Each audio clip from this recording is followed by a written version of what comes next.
Добрый вечер, дорогие телезрители. В эфире ток-шоу «Честное слово». Тема нашего разговора – анаболические стероиды и их последствия. А также мы постараемся разобраться в том, почему они так сильно привлекают молодежь. У нас в гостях начальник группы наркоконтроля по Чеченской Республике Майулла Гайраханов. Тренер по фитнесу, массе спорта по тяжелой атлетике Асланбек Нуралиев. Психолог Елена Сердюкова. Травматолог Суланбек Юнусов.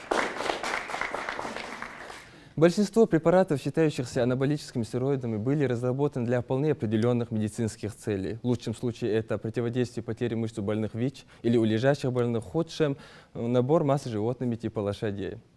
Очевидно, что ветеринарные препараты, не предназначенные для людей, не тестируются на безопасность и отсутствие последствий именно для людей.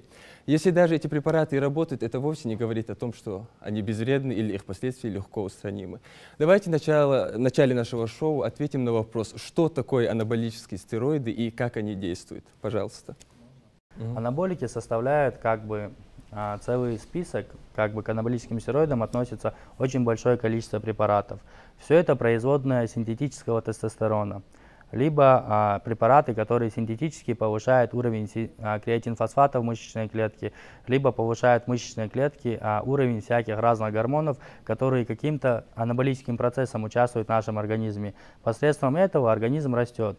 Там есть такие громкие слова, даже в начале этой передачи я что-то услышал за кадром. Там метан, там про метан говорилось, там про тестостерон, там про нандролон говорилось. Все это производные синтетического тестостерона. Когда эти препараты принимаются вовнутрь здоровым организмом, который сам тоже вырабатывает тестостерон, любой человек, к примеру, возьмем мужчину, даже если возьмем женщину, в каждом человеке есть определенное количество тестостерона, которое выделяет сам организм.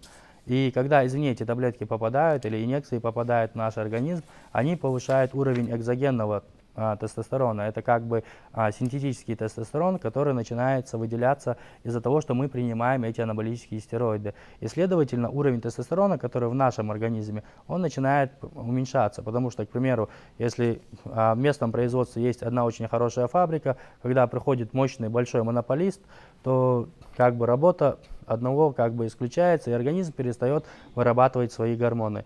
И анаболики, отвечая на ваш вопрос, анаболики составляют целый ряд, список наименований различных товаров, препаратов, которые, как вы вначале сказали, признаны для лечения людей, но люди могут ими злоупотреблять, и они очень вредны, если ими злоупотреблять. И это производные тестостерона. Спасибо. Дополните что-нибудь? Дополнить. Если человек принимает, допустим, в спортивном зале, у нас есть молодежь, особенно ходит, которые в тренажерные залы, допустим, да, они от себя, не советуются с врачами, ни с кем, начинают принимать эти анаболики, стероиды, скажем так. Вот эти стероиды, масса, которую человек набирает с помощью гормонов, да, надо удержаться этими стероидами, чтобы продлить эту мышечную массу. Как только человек начинает принимать эти гормоны, организм перестает вырабатывать эти тестостероны. И, соответственно, как только человек перестает принимать эти анаболики, да, у него мышечная масса также результат тоже отрицательный через определенное время, как только он связается с этих анаболиков. Вот. Что еще? Изначально любая таблетка, инъекция назначена чисто, чтобы в медицинских целях, да. Может быть, будут говорить, что это не вредно, это хорошо. Ну, как сказать, в любом случае там побочные действия есть. Вот. В меру лекарства, все, что мы не употребляли, даже если каждый день кушать в огромном количестве мяса, оно тоже будет вредно для нашего организма. Но если все-таки, к примеру, молодые люди подошли к тому, что да, ты его не остановишь, я хочу употребить анаболик, лучше проконсультироваться со знающим врачом или с человеком, который имеет определенный, очень хороший опыт. А у нас зачастую бывает так, что, к примеру, я не буду сейчас называть этот канал, по телевизору бывают передачи такие мини-передачи бывают. Но это не «Войнах» канал. Бывают такие передачи, люди ходят с камерами, заходят, в какой попало зал, увидели зал, да, по дороге. У тренера спрашивают, что такое анаболик. И он начинает дезинформацию давать. Потому что не каждый тренер, не каждый врач не знают, что такое анаболики. Почему? Потому что это анаболические стероиды, это фармакология. В области фармакологии должны быть свои отдельные специалисты, узкие специалисты. Человек, который разбирается в этом препарате, который может назначить этот препарат, который может назначить антитерапию против побочных эффектов, который может назначить нужную грамотную дозу. К примеру, если этот человек нуждается в этих анаболиках, нужен специалист. Если уже человек подошел, все, я буду кушать анаболики, все, подойди к специалисту, проконсультируйся, и тогда только начни их употреблять. Но лучше их не употреблять, потому что здоровому растущему организму вообще нельзя употреблять анаболики. К примеру, если взять человека до 25 лет мы растем. У нас есть в организме эпифизарные зоны роста. Это кисти, стопа, челюсти. К примеру, человек растет из-за того, что у него открыты эти эпифизарные зоны роста. Там кто-то в 15 лет зашел в зал, и ему кто-то метан предложил. Любой анаболический стероид ведет к повышению анаболизма в организме. И, к примеру, метан, дека, сустанон – это все разные препараты, в которых содержится синтетический тестостерон. Они моментально закрывают эпифизарные зоны роста. Следовательно, человек прекращает расти. У человека прекращается процесс роста организма, процесс естественного роста организма, процесс прекращается. Он может расти вширь, но ввысь он уже не вырастет, там валяется. Любой чуман банш ли одеяло, да, левак бы рост подъяцол, но да, хайнца. Вода где мацалиавик, цундева, жим стагуй, до 25 лет хливый, даже хотя бы до 20, до 21 шадер дахкалц. Вот анаболик чен, улли вагайтаться въезд просто. Это вред, если их использовать. Что вы хотели сказать? Вот коллеги от спорта, от медицины говорили о последствиях и о действии на организм. Да. Я бы хотела сказать о том, что принятие вот этих препаратов в любом случае вызывает определенное стеническое состояние у спортсмена, у молодого человека, да? Да. Вот такой азарт и такая вот, ну, скажем, если в нормальных дозах, то здоровую агрессивность. Агрессия первая. Это хорошо, конечно, в рамках тренажерного зала, на арене где-то. Но в жизни это, мы же понимаем, что эти побочные явления, они нежелательны. Вот исследованием этих анаболиков очень сильно занимаются Соединенные Штаты Америки. У них там есть случаи суицида из-за употребления анаболиков, есть случаи насильства всякого разного рода из-за повышения агрессии анаболиков. Конечно, психологическую зависимость анаболики вызывают, потому что, к примеру, молодой человек, которому 16 лет, он еще не сформировался, у него нет нормальной психики, покушал анаболики, перед зеркалом он огромный, агрессивный, он эту агрессию может с этой агрессией причинить вред своим даже сокурсникам, одноклассникам может, здоровый стал. И, к примеру, когда он уже перестал кушать эти анаболики, как заметил наш врач, идет откат. И постоянно эти анаболики кушать невозможно, потому что они влияют на печень влияют, они разлагают печень в больших дозах.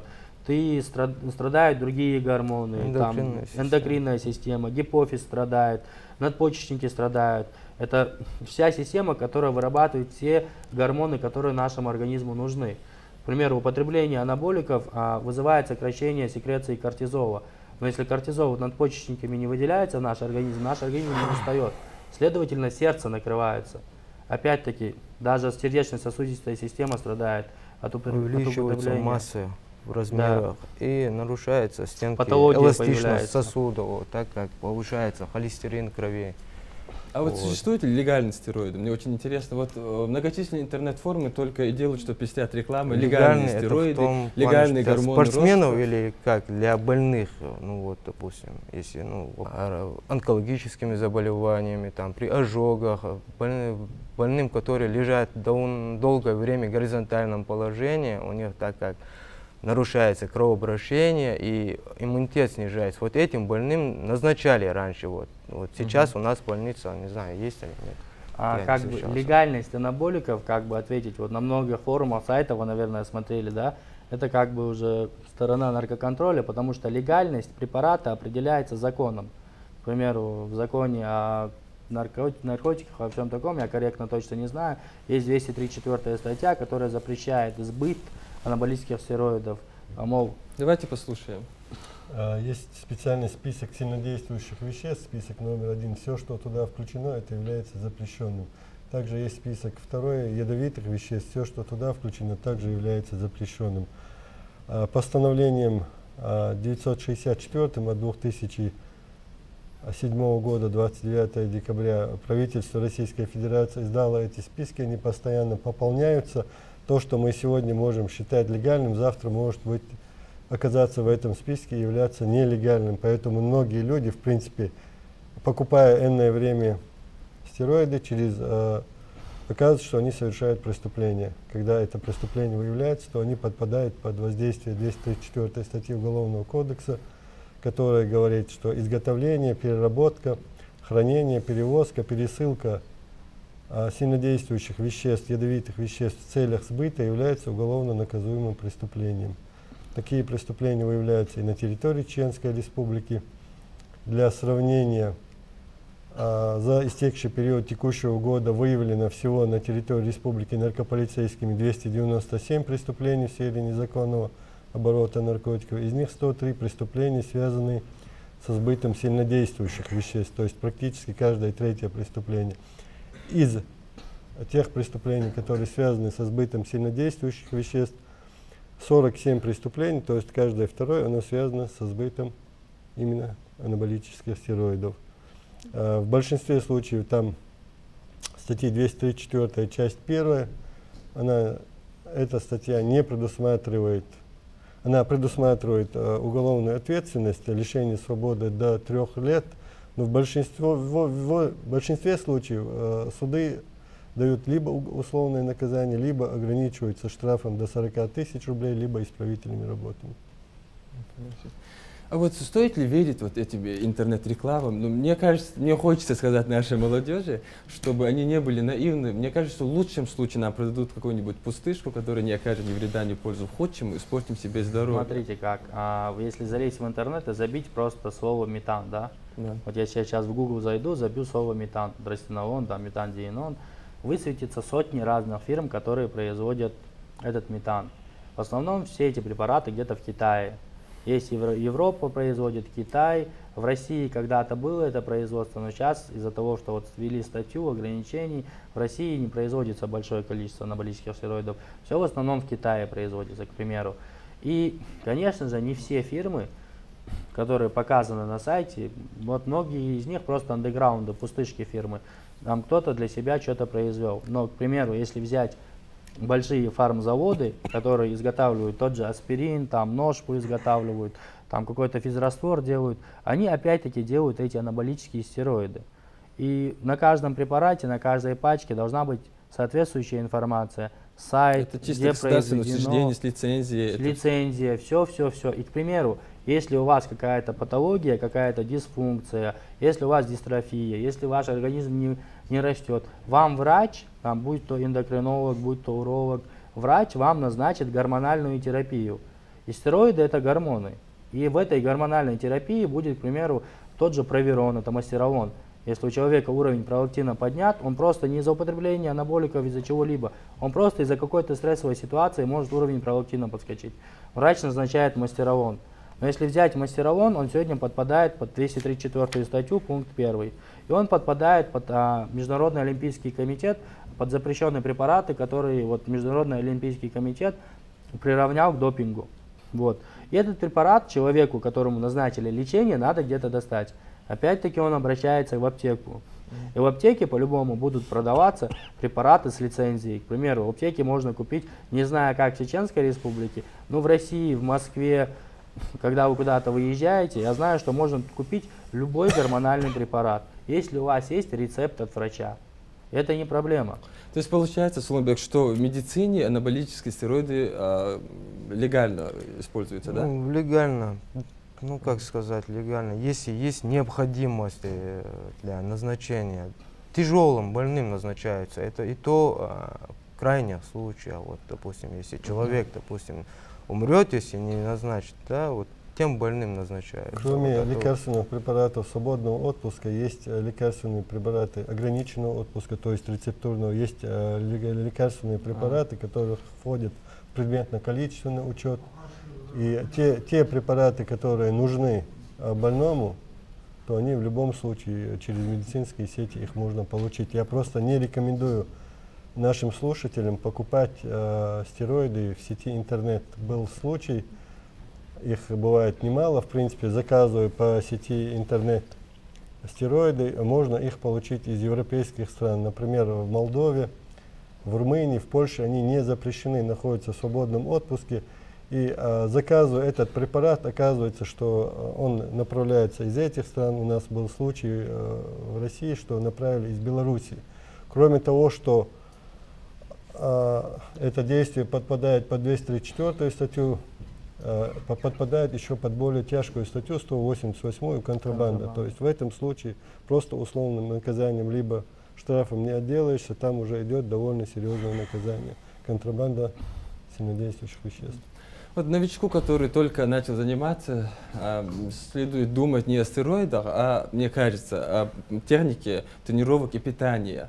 Вот, мне кажется, что соблюдение ряда правил позволит естественным образом включить механизмы организма в гормон, ответственных за рост мышц. Это так, ведь можно же естественным образом, без всяких стероидов, там, набрать мышечную массу, накачать Конечно. мышцы и так далее. В первую очередь, к примеру, вот у меня по городу Грозному 6-7 фитнес-центров. И женские фитнес-центры есть, и мужские фитнес-центры. У нас есть целая сеть как бы фитнес-центров, где занимается очень большое количество людей. И в первую очередь, когда ко мне новичок приходит, я у него спрашиваю, чем ты занимался, как питаешься, какие у тебя цели.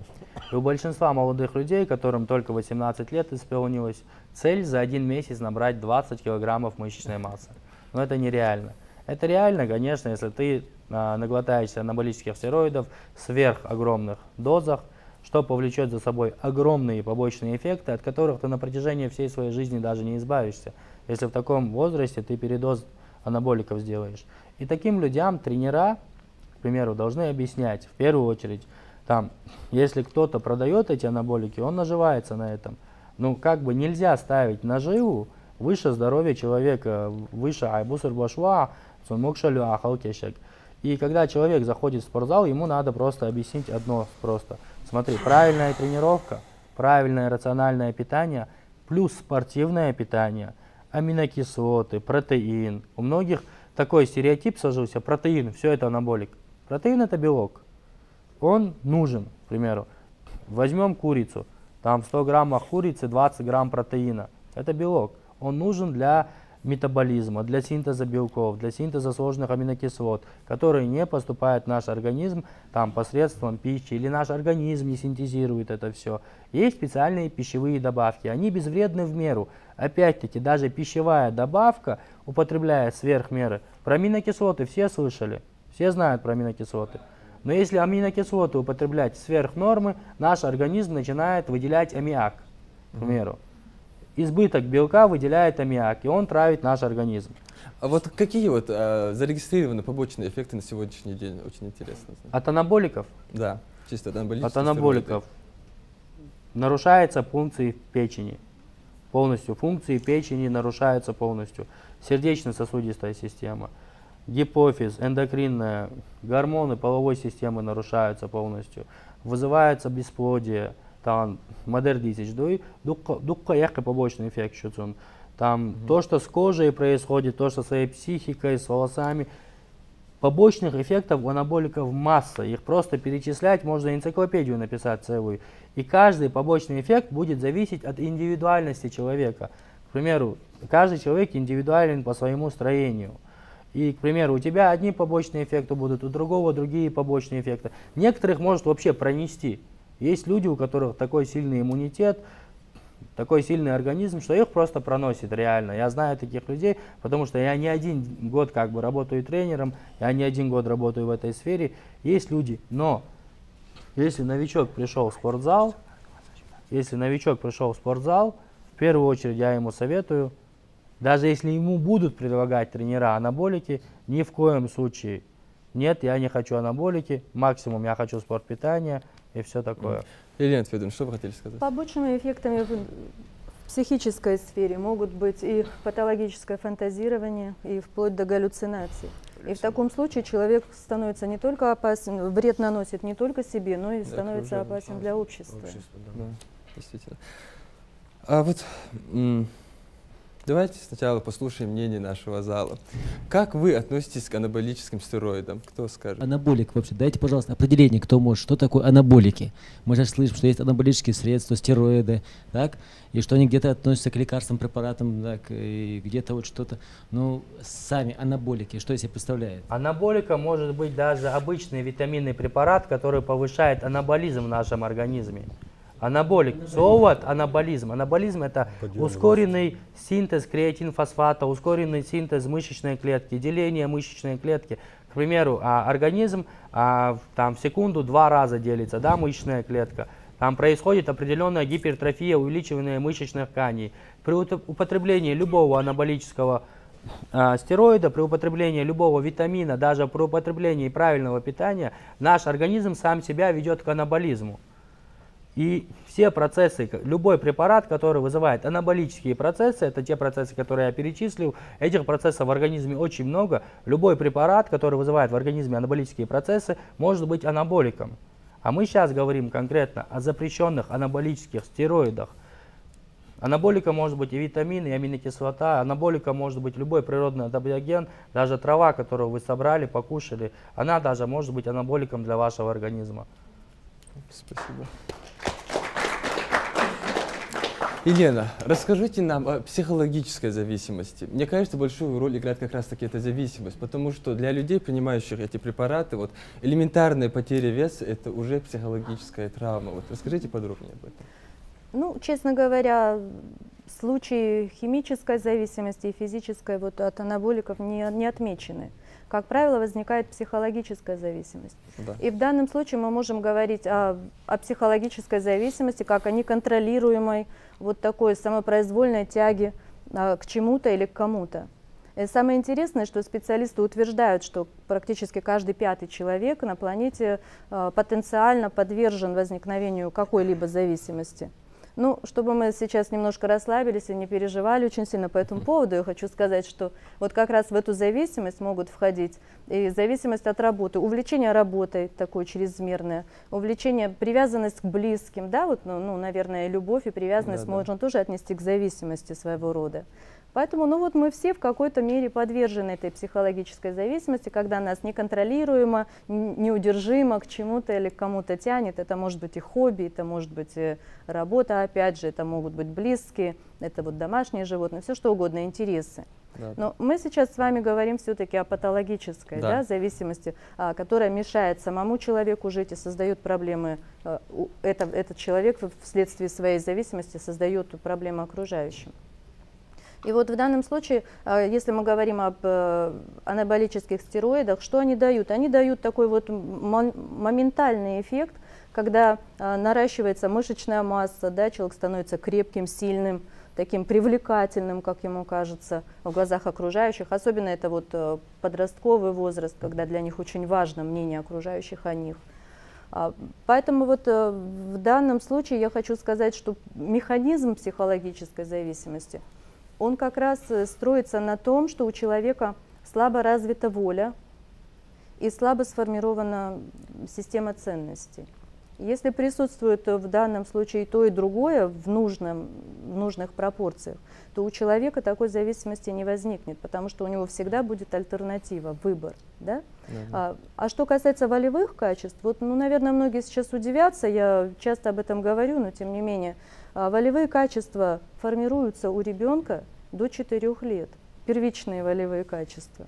Поэтому, когда мама в магазине, выбирая ребенку одежду, спрашивает, а какие ты хочешь, вот ботиночки себе, вот эти или вот эти, да? Вот это грамотная, правильная мама. Надо ребенку давать возможность быть самостоятельным и осуществлять выборы, добиваться своей цели уже вот к 4 годам. После 4 лет очень сложно. Да, формируются уже вторичные волевые качества. Это вот целеустремленность, это ответственность, это организованность, да, это умение ставить цели и их добиваться. Вот такие качества волевые, они как раз-таки являются профилактикой для возникновения психологической зависимости. Ну и плюс, если у человека грамотно сформирована система ценностей, что ему важно? Чтобы он был такой красивый, замечательный, крепкий, или чтобы у него было все в гармонии. Если мы посмотрим вот немножечко с точки зрения, да, вот этой самой гармонии пресловутой, что у нас должно быть развито в полной мере, как бы, да, ну вот в равных долях, наверное. Это, конечно, интерес к себе, к своей персоне, безусловно, это важно. Человек от природы эгоист, и это нормально, это должно быть так, потому что без этого он не может. Но это не должно быть в ущерб другим, правильно? Поэтому вот то, что касается меня лично, я, да, стремление к труду должно быть, целеустремленность, умение добиваться своих целей и их ставить. Досуг должен быть организован, спорт, здоровье. Вот эти все сферы, если они представлены, если есть все из того, что я перечислила, то человек гармоничен. Если у него что-то в одной сфере немножко не ладится, он перемещается плавно в другую, там себя реализовывает, получает от этого удовлетворение. Вот у таких людей, ну, как правило, зависимости не возникает. Спасибо. А что касается стероидов, да, они дают возможность очень быстро добиться результата без труда, увидеть его, но, как говорили опять же коллеги, отменяется прием и откатывается назад этот результат. Поэтому лучше, наверное, посредством тренинга в спортзале постоянно поддерживать свою форму.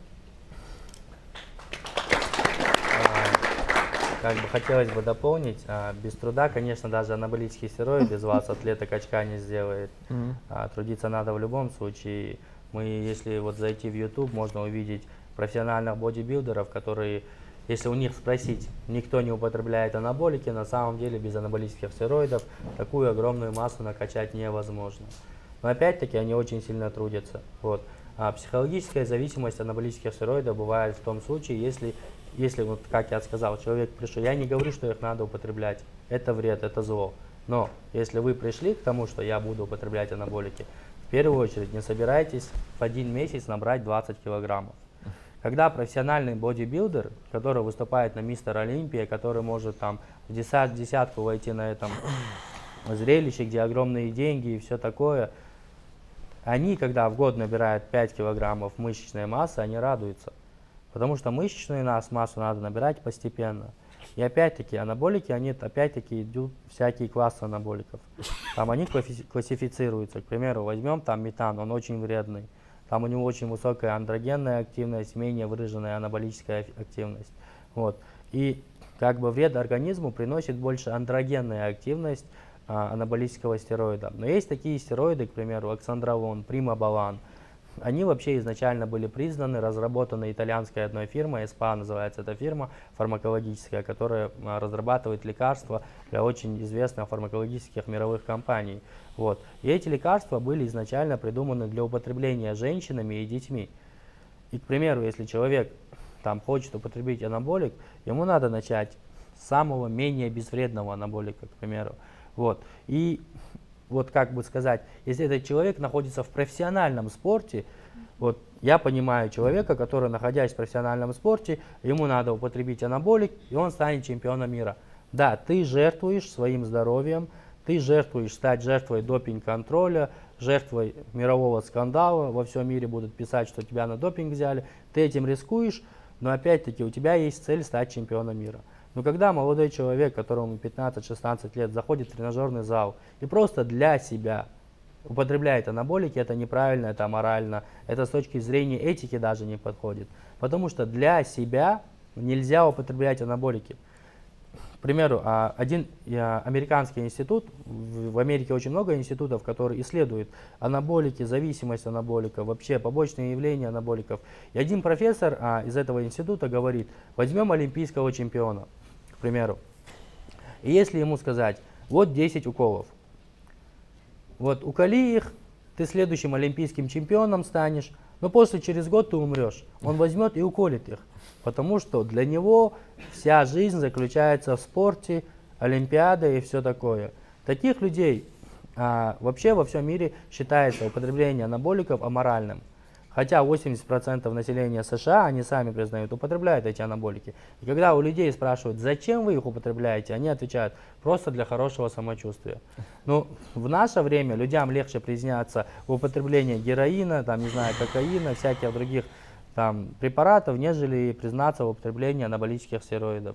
Итак, если человек пришел в спортзал для себя тренироваться, если он не пошел по тропе спорта высоких достижений, то лучше избегать этих анаболических стероидов, лучше не подходить к ним, лучше вот спортивное питание, домашнее питание, вот так вот. Но если мы сейчас возьмем, к примеру, вред анаболических стероидов и возьмем вред тех же самых бургеров, которые продаются, валлахи, некоторые анаболические стероиды полезнее, чем тех бургеров и тех фастфудов, которые вы употребляете. Так что...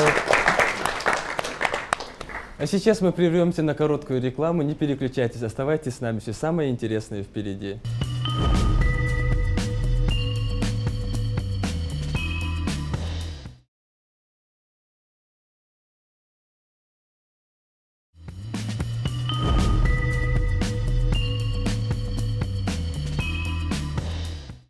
Это телеканал «Россия. Война», ток-шоу «Честное слово». Сегодня мы обсуждаем анаболические стероиды и их последствия.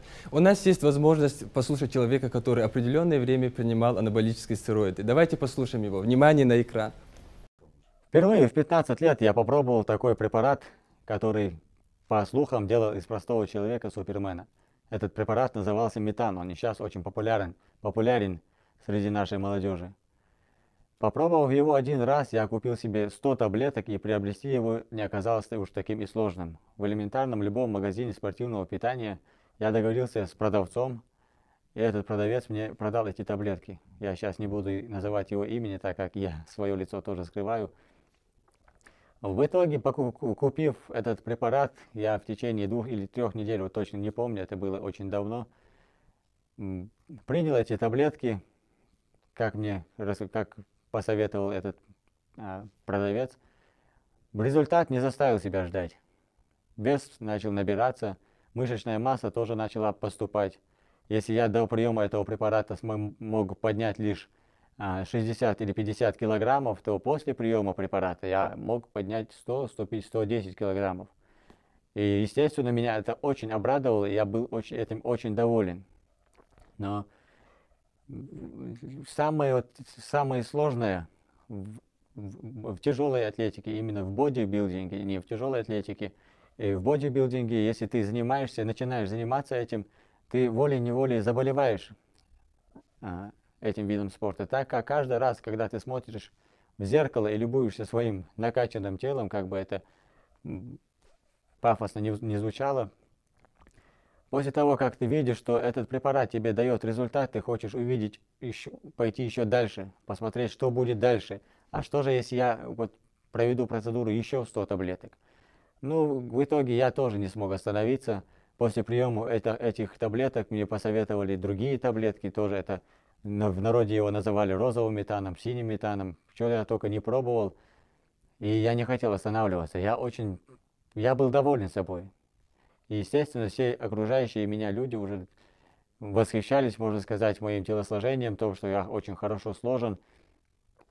Прошло вот так, в таких процедурах, в такой усиленной тренировке, прошло 5 лет. После чего я начал чувствовать себя не очень хорошо. Начались резкие головные боли, начала болеть спина. Даже когда появились первые симптомы этих заболеваний у меня, я не обращал на это внимания никакого.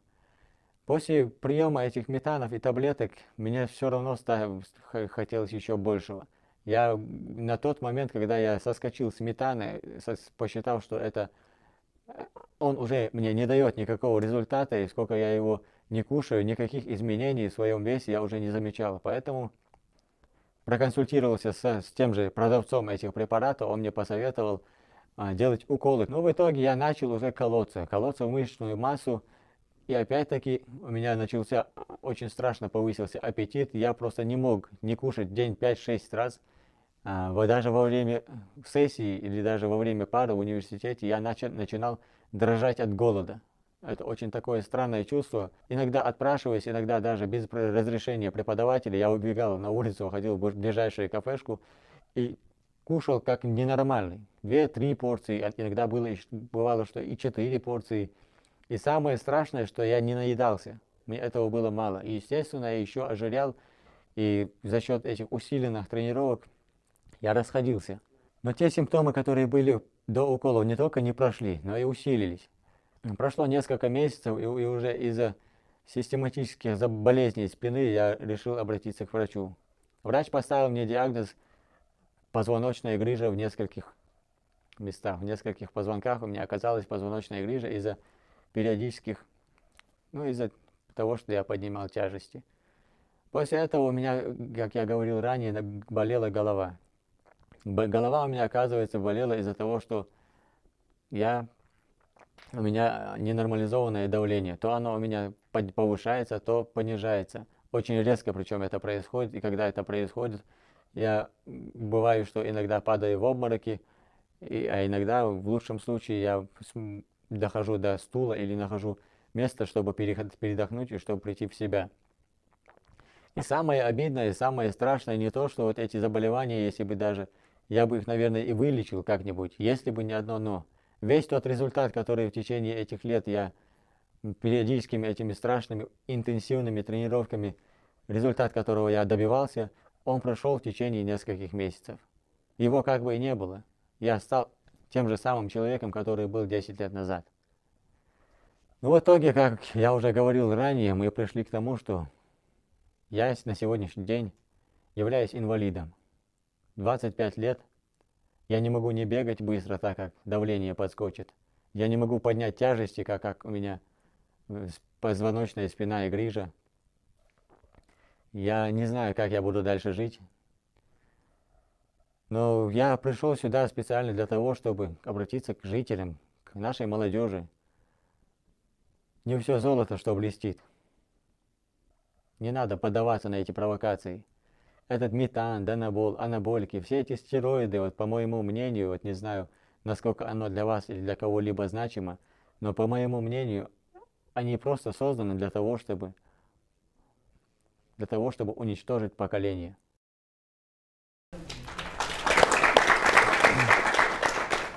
Ваши комментарии, пожалуйста. Комментарий, вот как он рассказывает, проблема с позвоночником, суставом проблема, позвоночной грыжи, это, соответственно, человек, который принимает анаболику, у него физическая сила куда угодно, ну, скажем так, да, поднимать тяжелые веса. Вот когда они начинают поднимать такие тяжелые веса, соответственно, идет нагрузка на позвоночник, начинается человек хочет не хочет, длительное время, когда он занимается, получает травму позвоночника. Эта травма что дает? Позвоночные грыжи, разные осложнения бывают. Да? На фоне этого начинается еще остеопорозы, которые к нам приходят в больницу лечиться. Да? Вот. Есть люди, которые принимают короткое время, да, там год назад начали принимать, этим людям бросать легче будет, потому что побочные действия тоже, соответственно, за небольшой срок там повреждения незначительные, может быть, да, это опять же зависит от организма, как он рассказывал, да.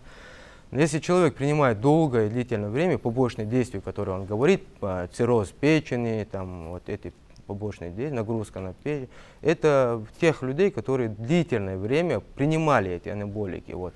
Допустим, как сказать, если человек принимал в течение года анаболики, да, у него последствия не будут таким. У него может быть там психологические расстройства. Как только он бросит эти препараты, у него начнутся психологические расстройства, потому что организм сам не вырабатывает этот тестостерон, и плюс он перестал принимать их. И за счет этого у него начнется депрессия, чувство разбитости, вот, да, агрессия. Вот это все у него проявится, будет присутствовать.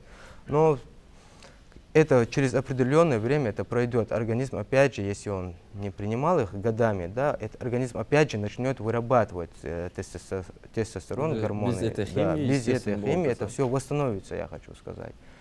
Вот. А в тех людей, которые там годами, 20-30 лет есть, хотя если они живут столько, конечно. Вот мы знаем случаи, которые выступали, они стали чемпионами мира по бодибилдингу, как это даже правильно назвать. Они даже после 3 месяца, немецкий спортсмен, как его там. Майк Мензер. Да, вот, не от знаю. сердечного приступа. А почему от перегрузки. От того, что анаболики дают очень большую силу, человек не контролирует себя и поднимает все больше и больше веса. Это может быть показаться так. Я могу не согласиться там, потому что повышается уровень холестерина в крови. И когда повышается уровень холестерина, соответственно, в сосудах образуются бляшки. Эта бляшка может оторваться в любое время. Это не обязательно, это немецкий У нас наших тренажерных залах сколько случаев было, которые я знаю лично, да. Вот, молодые ребята, 22-23 года, это не должно быть такого, чтобы вот так вот раз он умер, да. У нас, чтобы Вот, в спортзалах это холестерин был повысился, один случай, да. не из-за холестерина. Смерть Майка Мензера была врачами, профессорами именно в то время ГДР, в то время Германия, Объединенный Йозеф и Майк Мензер. Он именно от сердечного приступа, от перегрузки умер, а не от того, что там что-то с ним В любом случилось. случае, от У нас- перегрузки, я хочу сказать, нарушается эластичность сосудов. Сосуды, это в первую очередь что? Если Эластичность, правильное кровообращение, да? Питание. Если нездоровые сосуды, питание не идет, соответственно, правильно? Если нету питания, и человек, коллега, как в этом рассказывает, да, человек быстро устает, нехватка кислорода, одышка, все это будет присутствовать. Если здоровый, как только начинается проблемы с сосудом, начинается проблема с сердцем, почками, со всеми органами. Вот, допустим, ломается деталь в машине, да, если ее вовремя не чинить, то же самое соседние это распространяется, как чума. Вот и то же самое происходит и нашим организмом. Но у человека должны быть свои мозги, чтобы думать, а какие последствия будут. В этой жизни ничего бесплатного нету. Чтобы что-то получить, я должен что-то отдать. И если ты хочешь стать огромным и красивым за короткое время, тебе надо здоровье положить, к примеру. Там. Это просто уже зависит от человека. Этот человек с той же легкостью станет наркоманом. Он, слава Аллаху, он на анаболике подсел, не стал наркоманом. Он с такой же легкостью мог подойти там к какому-нибудь барыге, перепутав его там с продавцом протеинов, и взять у него героин и в течение 5-6 лет кушать героин. Хочу добавить, как только спортсмены перестают принимать анаболики, у них привыкание идет организма, как рассказывал наша коллега, они в конечном итоге садятся на иглу. Были случаи, у них появляется склонность, чтобы вот колоть себя. Это как бы психологически успокаивает. Ребята, не путайте анаболические стероиды с наркотиками. Там анаболические стероиды, нету этого. Если человек садится на иглу, он конкретно наркоманом становится. Если человек употребляет анаболические стероиды, к примеру, если это не было... есть зафиксированные такие случаи? Зафиксированные случаи, что люди наркоманы есть. Майк Тайсон, он на героине, на кокаине сидел, к примеру. Он из-за анаболиков на них сел. Он просто от жиру бесятся люди, поэтому на наркотики садятся. А чтобы анаболик вызывал привыкание, есть институты, есть люди, которые изучают действие анаболических стероидов на людей. В Болгарии, к примеру, это еще когда был Советский Союз, в одно время Болгария славилась самыми сильными тяжелоатлетами. У них были институты, которые брали у людей пункцию мышцы, и на этой мышце исследовали действие анаболических стероидов на людей. Анаболик не вызывает никакого физической зависимости. Психологическая зависимость, да, бывает. Потому что я набрал массу, я ее потерял, мне неудобно. Вот мне просто перед людьми неудобно. А чтобы люди на иглу садились, это неправильно. Иглу садиться, допустим, привыкание, это психологическая травма, в первую очередь, да, когда люди бросают что-то связанное с психологическими. Допустим, наркотики, те же самые наркотики. Человека же ломка, да, ломки начинаются. Это же в первую очередь психологически. Если вот он психологически, если он бросит это, он в принципе может бросить эти наркотики. Те точно так же, эти же анаболики, которые, допустим, если человек принимал их длительно, у него психологически, он привык себя видеть в зеркало здоровым. И раз он бросил это, он видит, что он теряет внешний вид и все такое. Ему кажется, что что все будут относиться. Начинаются психологические проблемы конкретные. Если человек хочет слезть с них, он должен в первую очередь согласоваться с психологом, врачами со всеми. Да, это надо делать согласованно. Одномоментно от себя бросать это тоже опасно, потому что последствия непредсказуемы могут быть, самые разные, печальные даже. Ильна, что вы хотели добавить? Да, я тоже хочу немножко прокомментировать вот нашего героя. Да. И согласиться с коллегой от спорта, что тут, собственно, независимость от анаболиков. Тут действительно, во-первых, бесконтрольно, без консультаций, без ничего и огромными дозами, как он сказал, он принимал, да? Да. Но я тут вижу свою проблему, проблему своей специальности.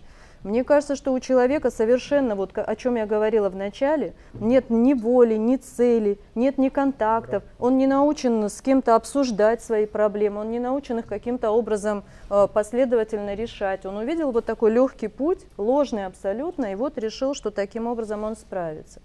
Что касается уважаемого коллеги медицинского работника, да, химическая зависимость не возникает от анаболиков. Я же говорю, психологическая зависимость. Здесь можно я вот просто то, что вы сказали, я согласна с вами в большей степени, но здесь психологическая зависимость человека слабого, опять же, и он просто, впадая в эту депрессию, да, безвольного, он ищет просто какие-то пути, чтобы вот с этим дискомфортом, который у него возник, справиться. Да, мы говорим о группе риска, он может попробовать, он может попробовать наркотические средства, но не потому, что он химически зависим от них, а потому, что он просто видит вот наиболее легкий способ, как уйти от депрессии.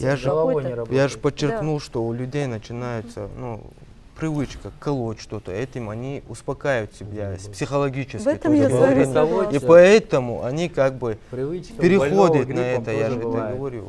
То есть это группа риска. Риска, да. В данной истории преступление совершил один человек, который продал 100 таблеток за один раз метана.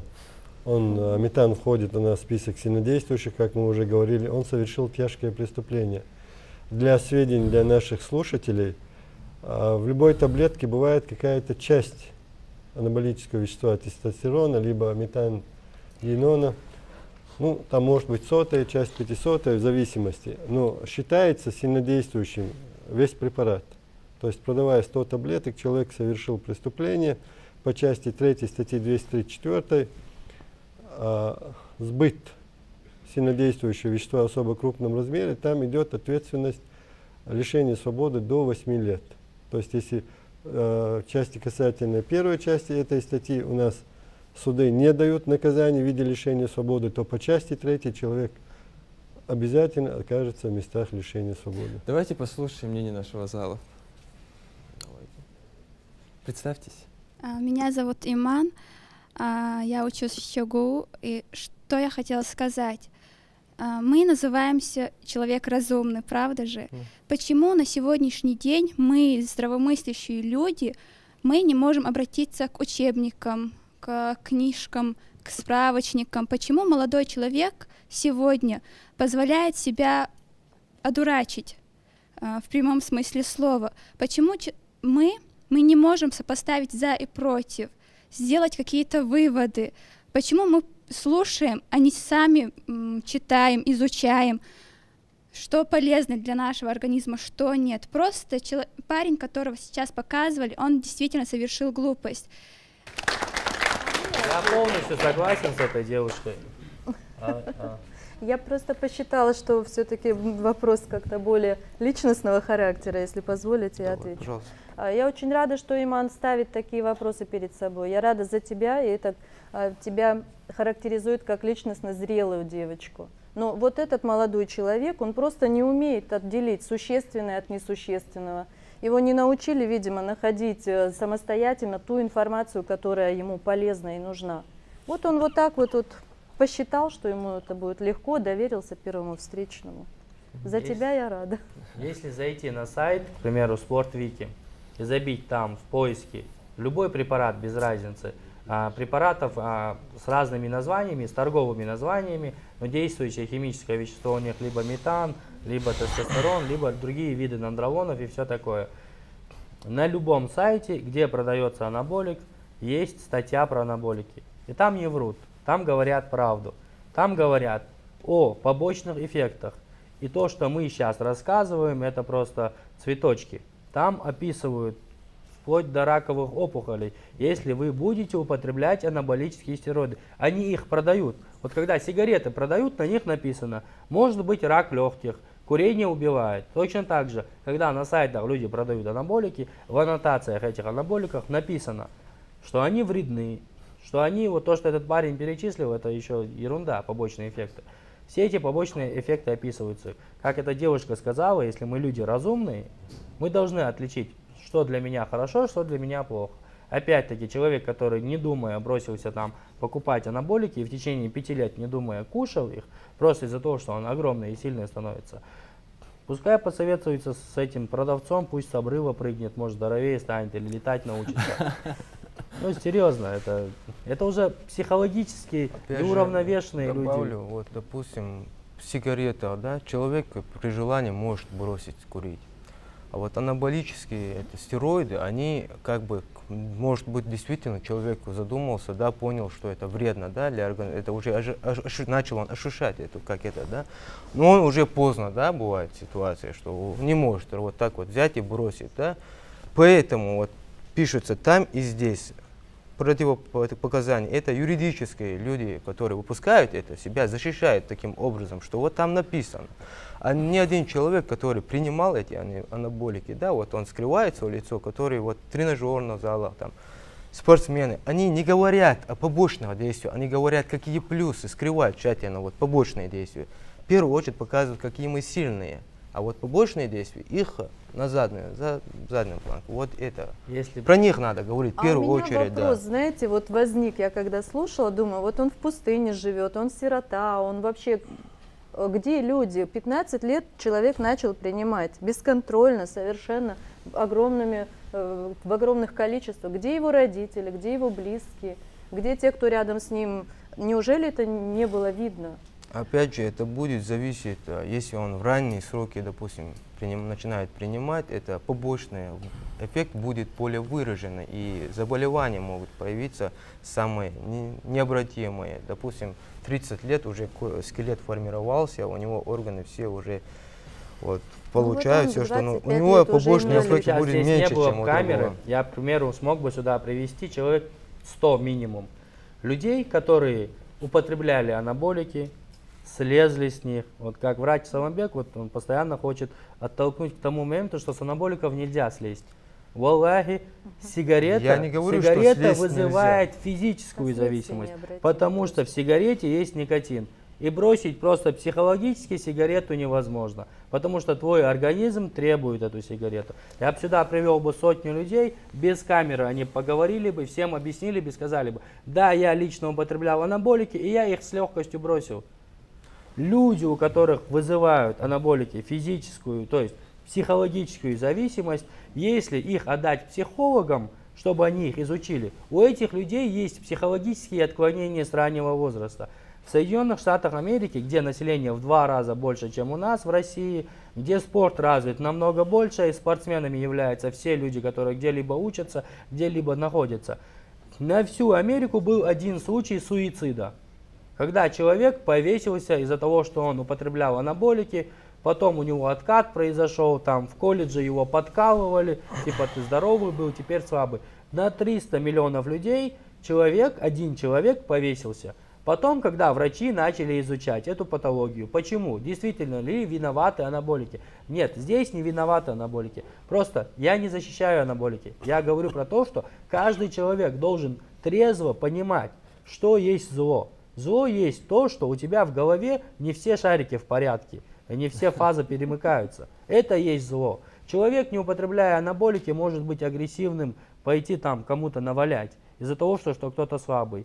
И опять-таки человек может, цажима, патология осагуи у себя в мозгах, может покушать анаболики, а анаболики повышают уровень тестостерона в крови. Тестостерон, в свою очередь, повышает агрессию. Человек начинает быть раздражительным. Я это все видел. Мы вот не один год. Вот то, что, вот, к примеру, где-то написали, да, хорошо написали, это теория. Но теория должна всегда подтверждаться практикой. Если у теории нету практики, если теория практика не доказана, то эта теория ставится всегда под сомнение. В практике есть ребята, которые употребляют эти анаболики себе в пользу, всю агрессию выкладывают в тренажерном зале, и в жизни они очень хорошие люди. И люди, которые в определенный момент, чтобы достичь определенных хороших результатов, употребляют анаболики, потом бросают их. Но лучше их не употреблять. Но когда мы собираемся здесь, когда мы вроде бы все грамотные люди, все где-то работаем, да, и когда мы начинаем нести бред, а завтра этот бред покажут по телевидению, и когда этот бред кто-то в интернете увидит, там какой-то реальный человек, который шарит в этом, он скажет, в Чеченской Республике собираются, бред несут. Это будет некорректно. Человеку Практика надо есть. корректно объяснять Практика, если мы говорим о практике, ну, допустим, у нас молодежь основная 20-25 лет больные. Сколько у нас лежат в урологии, если мы говорим о практике, да? Вот, непременно. Они, конечно, скрывают это все, это, ну, если сдавать кое-какие анализы, или, ну, это при конечном итоге рассказывают, как они, когда начали, что у них. Это все, любая таблетка, длительное время, если человек принимает, он бесследно не исчезает в организме, он оставляет свои следы в любом случае. Я не говорю, что спортсменам, которые, вот, допустим, ставил он цель, чтобы достичь какие-то результаты, да, ему надо принимать, получать организм. Я не говорю, что ему это не стоит. Есть люди, которые ничем не занимаются, кроме тренажера, и у них в планах нету, чтобы вот выступать где-то, да, вот занять какие-то места. Считаю, что им это не нужно вообще. С этим я согласен полностью. Людям, которые не в профессиональном спорте, все это не надо. Но если человек зашел в спортзал, он должен отличить анаболик от спортпитания. Если даже тренер, неграмотных тренеров у нас в республике хватает, там я сейчас поименно никого называть не буду, может быть и я неграмотный тренер, или кто-то меня тоже считает неграмотным тренером. Каждый человек себя считает гением там, уровня Эйнштейна или там еще выше. Но если человек вам советует анаболик, если вы только зашли, он просто наживается на этом, ему просто выгодно заработать.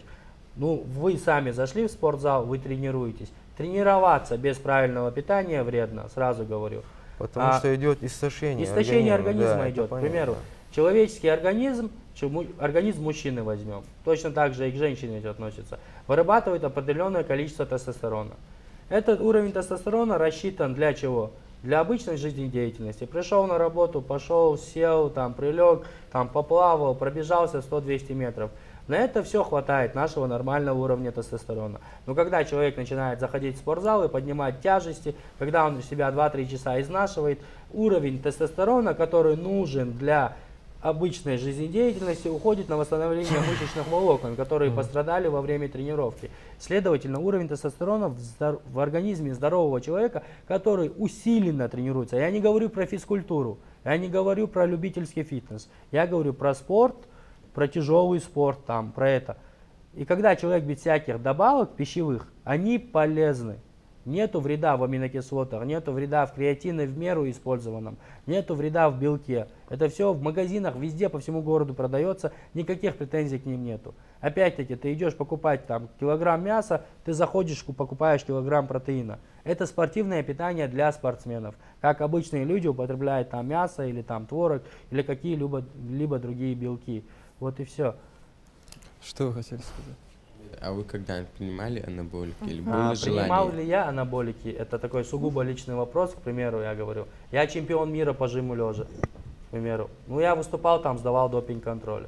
Многие спортсмены, которые выступают даже на Олимпиаде, они принимают анаболики. К примеру, я таблетированные, таблетированные, форме принимаешь, чтобы не Но когда ты анаболический стероид бросаешь за 2 месяца, к примеру, если бросаешь оксандролон, к примеру, я употреблял сегодня оксандролон, за 2 месяца до соревнования я его бросил. Сила, данная оксандролоном, останется, и я выиграю чемпионат мира. Но я всему миру говорить буду, что я не принимал анаболические стероиды. И когда ты человеку задаешь вопрос, к примеру, в целой толпе, принимал ли ты анаболики, тебе любой человек, и даже я скажу, что нет, я никогда не употреблял анаболики.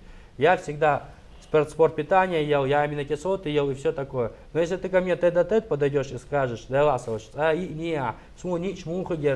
или там, тогда, возможно, я тебе отвечу на этот вопрос. А сейчас ты мне такой вопрос задаешь, я тебе отвечаю, нет, я не употреблял, потому что я действующий спортсмен, я чемпион мира, и если я сейчас тебе скажу, что я да, употреблял анаболики, сегодня приедет Международный олимпийский допинговый комитет, или там Российский допинговый комитет, и захотят у меня взять анализ крови или чего-либо другого, чтобы определить наличие анаболика в организме. Так что это палка о 2 концах, и как бы... Мола, расскажите нам, вот какие работы у нас ведутся в республике по предотвращению продажи анаболических стероидов? Ну, мы как бы частично коснулись этого для того, чтобы создавать условия недопущения свободного их оборота. У нас есть отдел по контролю за легальным оборотом наркотиков. Есть такой отдел. Все врачи через этот отдел проходят, они дают лицензию на то, чтобы врачи могли иметь право заниматься наркотическими средствами. Кроме того, все помещения, где хранятся наркотические средства, сильнодействующие вещества, они также должны получить лицензию у нас в службе. Соответственно, сотрудники этих подразделений, этого подразделения конкретно, занимаются всеми аптеками, всеми медицинскими учреждениями, где возможен легальный оборот сильнодействующих веществ, ядовитых веществ, лекарственных препаратов ограниченного отпуска. Тут мы уже говорили, что много больных людей, которые нуждаются в них на самом деле, и для этих людей доступ к этим препаратам не должен быть запрещен из-за того, что они внесены в список наркотических, сильнодействующих, либо ядовитых. А другой вопрос, переход этих препаратов из легального оборота в незаконный. Мы уже в начале передачи сказали, что в текущем году у нас каждое третье преступление в республике связано с оборотом сильнодействующих веществ. Это очень много, каждое третье преступление. И у нас наблюдается рост этих преступлений, именно связанных с оборотом, незаконным оборотом сильнодействующих веществ.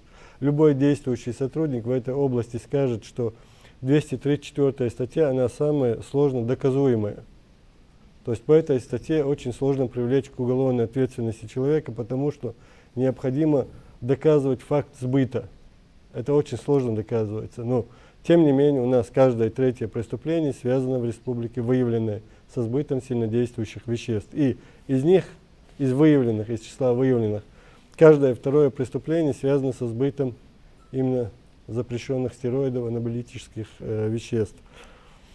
В основном в республике, если мы говорим о ситуации в республике, через аптеки, через спортивные магазины, официально их достать невозможно, в основном выявляются лица, которые увозят их из сопредельных регионов.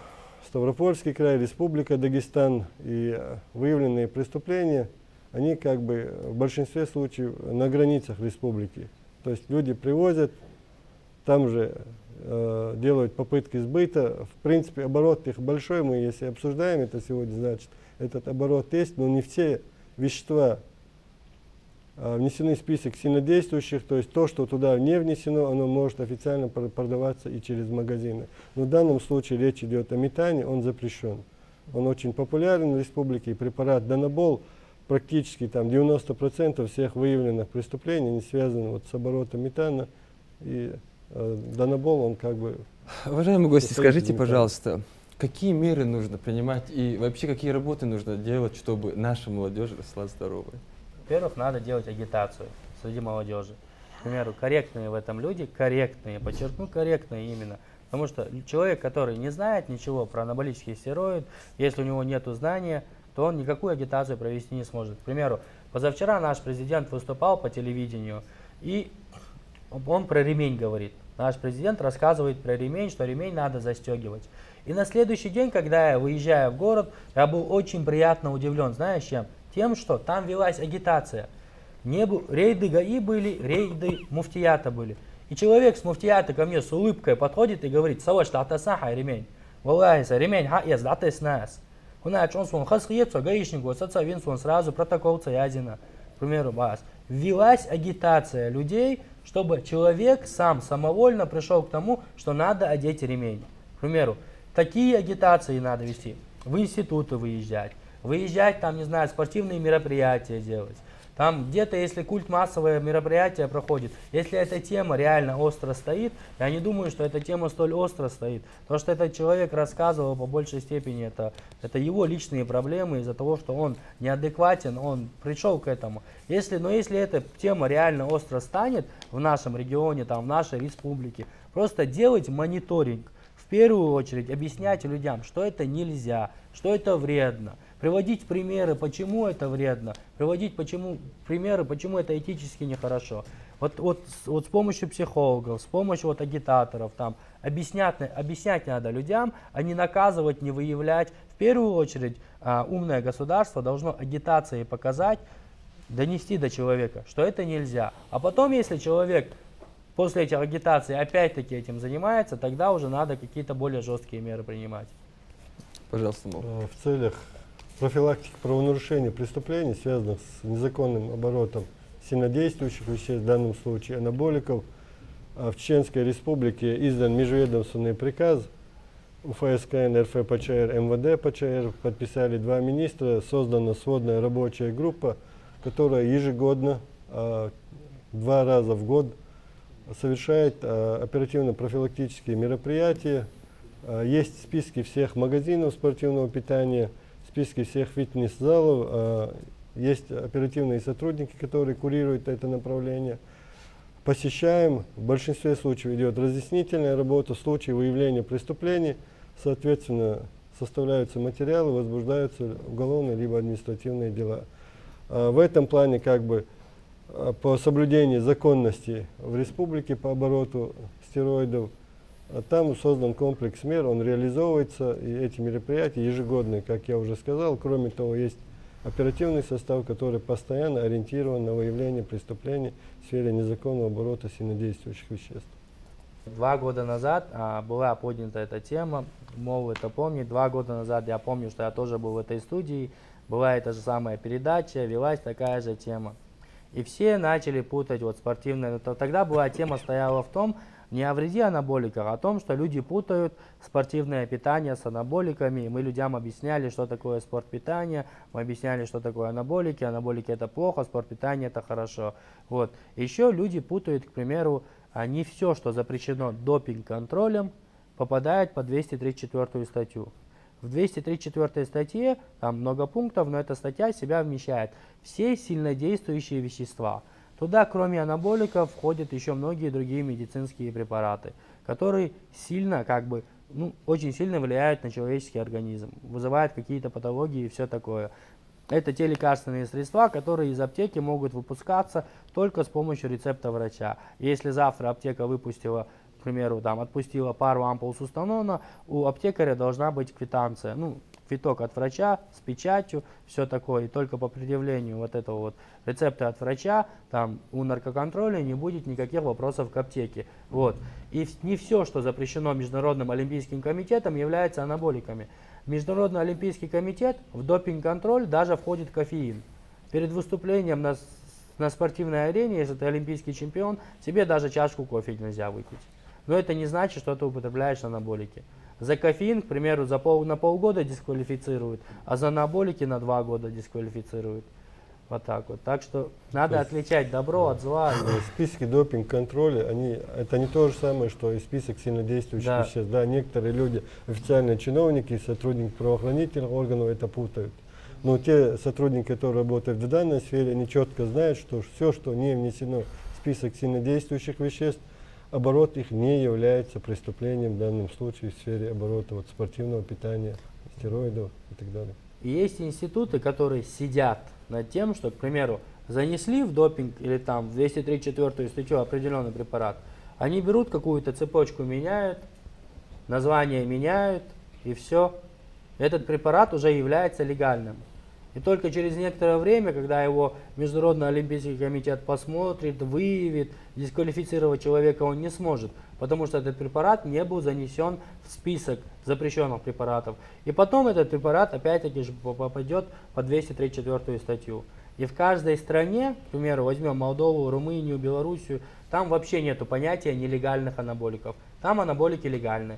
Там бабушка, которая продает семечки, продает анаболики. Это реально. В 2004 году, проходясь по нашему старому рынку, можно было у бабушки, которая торгует семечками, купить ритобалил и метан российского производства. Это реально, я это помню, к примеру. Но с 2004 года, потом в 2007 году еще один закон вышел.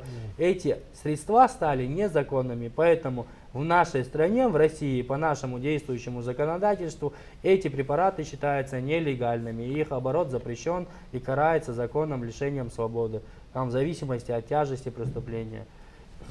Давайте вернемся к нашему вопросу. Елена, скажите, как вы думаете, какие меры и работы нужно проводить? Да?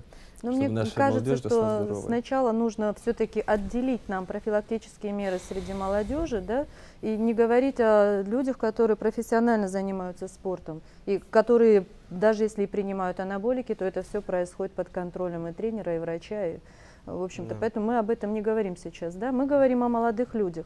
Здесь я вижу 2 пути. Во-первых, Первое, что, на мой взгляд, самое важное, наверное, это повышение ответственности родителей за воспитание детей. Да. За то, что меня вот искренне поразило, что молодой человек сам бесконтрольно, и никто не обратил внимания на то, что с ним происходит, и на изменения со здоровьем, и на изменения в его психическом реагировании на окружающих наверняка оно было.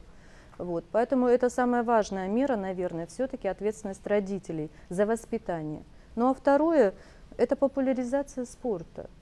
Вот, и как бы это банально ни звучало, да, вот именно традиционного, нормального спорта, физкультуры, оздоровительной. Потому что я как психолог могу сказать, что напрямую занятия физкультурой связаны с нашим эмоциональным благополучием. Например, если я имею невысказанную обиду, и это длительное время продолжается, у меня может болеть горло, я могу кашлять в присутствии человека, которого я совершенно не хочу видеть, и мне его неприятно видеть. То есть негативная эмоция оседает в горле, на плечах, груз ответственности. Почему у ответственных работников, которые вот несут на себе, руководящие работники, у них часто бывает, вот затекают плечи, потому что там скапливается, это называется мышечная броня. И вот это надо разминать вполне себе нормально, физическими упражнениями, нормальными. То есть нормальный человек, который ведет активный образ жизни, который включен в социальное сообщество, в профессиональное сообщество, он не может обойтись без негативных эмоций. Мы все равно где-то их сдерживаем, и они у нас накапливаются. И замечательный выход этому дает спорт. Без анаболиков. Вот именно самый такой традиционный спорт, занятие физкультурой для оздоровления себя. Поэтому вот это надо пропагандировать, вот это молодежь.